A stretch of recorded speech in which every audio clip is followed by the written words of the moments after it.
Hello everybody, welcome back. Today as well we have got you another video. In this video I'll show you how you can buy USDT on Bitget app.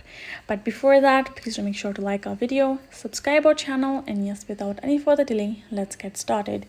So for that, it's a very easy method. Make sure you have installed your Bitget app and now go ahead, tap on it and make sure you're signed in as well. Now right afterwards you have done that, you can directly buy USDT by going to this menu icon on top left corner, scrolling a bit and tapping on this buy option.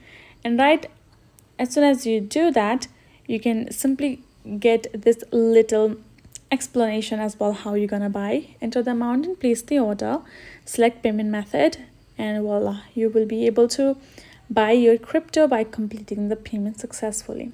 Right, once you have selected USDT, you're gonna be entering the amount over here, and once you have added the particular amount right over there, your USDT will be converted at the bottom and you will see. Now tap on next, and as soon as you do that, you will have your card and e-wallet options, which is recommended. We're going to choose that and continue.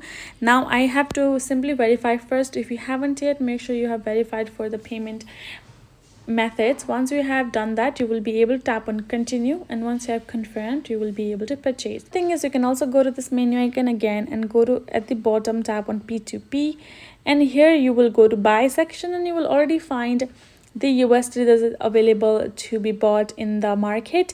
And if you think that you would be good with that, you're gonna simply tap on it and make sure you have met the requirement of the merchant that is asking. Otherwise it will simply show you this kind of notification. Make sure you have the enough balance for you to buy that, and that is how you will be able to purchase USDT on Bitget. Hope this video was helpful to you all. Thank you so much for watching. I'll see you guys in our next video.